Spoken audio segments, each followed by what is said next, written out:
So, Ginebra Northport, no? Game 1 semifinals nitong PBA 49th season uh, Commissioner's Cup. So, makikita natin dito yung sistema ni Team Cone kapag ka pumapasok yung tira. At kapag ka yung ball movement ay maayos. Well, ganun din naman yung ginagawa nila sa Gilas. Kaso, ang problema, hindi pumapasok. Okay? At saka, yun. Yun ang dapat nangyari sa Gilas kasi same system, same coach. Ang problema is hindi pumapasok yung outside shots. So, nahihirapan. Tingnan nyo pag pumapasok yung tira sa labas, ang dali. Open yung lane kasi extended yung defense, yung mga mabibilis o yung mga guys like Scotty, Abarientos, and all of this na kayang mag-dribble, naiiwan nila yung depensa.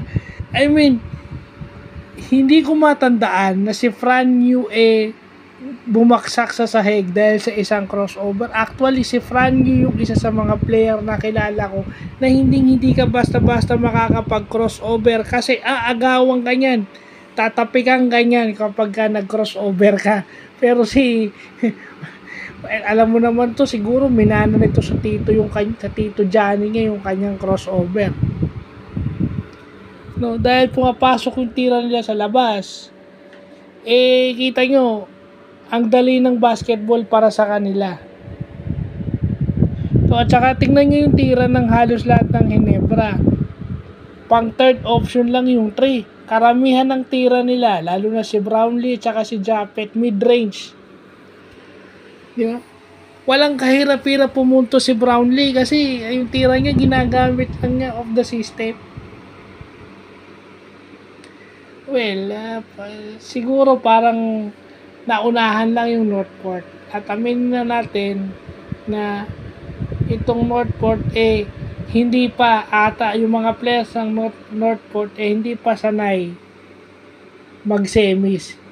Maaring sa college at saka sa PBA D-League nakapag-semis na sila pero iba ang level kapag ka PBA.